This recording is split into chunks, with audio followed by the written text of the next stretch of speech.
Hi, in this video I'll help you get to know your car a little better. At the end of this video I've put together a straightforward infographic that summarizes all the key points. Like, subscribe and comment below. It really helps.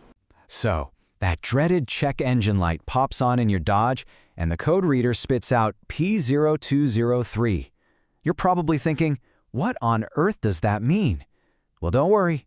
In the next few minutes, we are going to break down exactly what your car is trying to tell you, what's causing it, and most importantly, what you can do about it.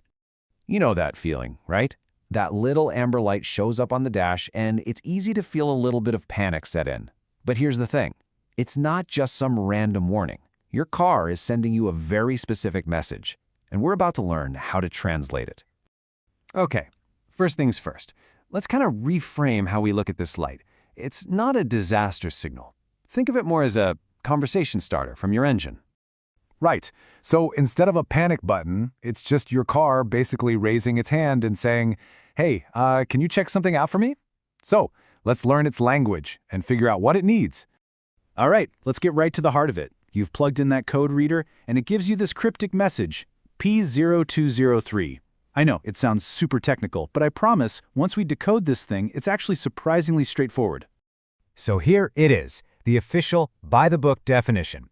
Fuel injector 3, circuit/open. Now, the most important thing to notice here is just how specific this is. It's not some vague engine problem. No, the car is pointing us directly to cylinder number 3's fuel injector circuit. It's already done half the work for us. But what does circuit/open really mean? Well, in plain English, it means your car's brain. That's the powertrain control module, or PCM. It's detected an electrical problem, a bad connection somewhere in the wiring that goes to fuel injector number 3. It's basically a communication breakdown between the boss and one of its key workers. So what the PCM is actually seeing is one of two things. It's either seeing an open, which is pretty much what it sounds like, a literal break in the wire, or it's seeing super high electrical resistance. Either way, the result is the same. The juice needed to fire that injector just isn't getting through like it should. Okay, so we know what the problem is. Now we get to play detective and figure out why it's happening. We're going to line up the usual suspects here, and we'll start with the most common and easiest stuff first, then work our way to the things that are less likely. And here's our game plan. A good diagnosis always follows a logical path, right? You don't start with the most complicated thing. We're going to start with the simplest check, the wiring right there at the injector, and then just methodically work our way back, step by step, all the way to the car's computer if we have to. All right, enough diagnosing. Let's talk about solutions. For every potential culprit we just lined up, there's a specific fix. This is where we connect the dots and turn that confusing error code into a clear, actionable plan. Honestly, 9 times out of 10, this is going to be your problem. The wiring or the little plastic connector that plugs into fuel injector number 3. I mean, think about it. It lives in a really harsh environment with tons of heat and vibration. So you want to look for really obvious signs of damage, like frayed wires, any green, crusty corrosion on the pins, or maybe a cracked connector. The fix is usually as simple as the problem. Just repair or replace that bad connection. Now, if the connection right at the injector looks perfect, we have to follow the trail. We trace the wires up the chain, so to speak.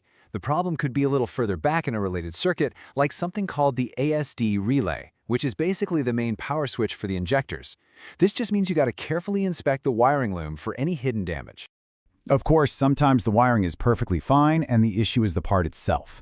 The fuel injector has just, well, it's failed. It's a tiny, precise little part that opens and closes millions and millions of times. If you've tested everything else and the wiring is good, then the injector itself is probably the bad guy, and the only real fix is to replace it. Okay, let's talk about the final boss, the big one, the PCM. Now, let me be clear. This is the least likely cause. It is not common, but it has to be on our list. In some really rare cases, the car's computer itself is the source of the problem. If the internal circuit inside the PCM that controls that injector has fried, well then the PCM itself has to be replaced. So let's just pull all that together for a second. Here's a quick summary. Just remember, the key is to diagnose these in order, from top to bottom. Start with the cheap and easy stuff, the wiring, before you even think about spending money on more complex parts like the PCM. Okay, so we've identified the problem, we've looked at the possible causes, and we know the solutions. The final piece of the puzzle is deciding how to actually get this thing done. So what's your next move? But listen, before you grab your tools or your phone, this is probably the most important thing to remember. The absolute key to fixing this efficiently and affordably is a correct diagnosis.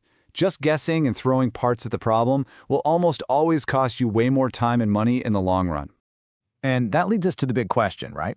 You're armed with all this knowledge now, so should you try and tackle this yourself? Or is it time to call in a professional mechanic? And honestly, the answer really depends on what the root cause is and what you're comfortable with. So, here's a little reality check. Do you own a multimeter? More importantly, are you comfortable using it to test electrical circuits? Because fixing a bad wire is a pretty straightforward DIY job for a lot of people. But replacing and programming a PCM? That's absolutely a job for a pro. You just got to be honest with yourself about your tools, your skills, and your time. So look, at the end of the day, whether you're the one grabbing the tools or you're just making an informed call to your mechanic, the most important thing is you're no longer in the dark.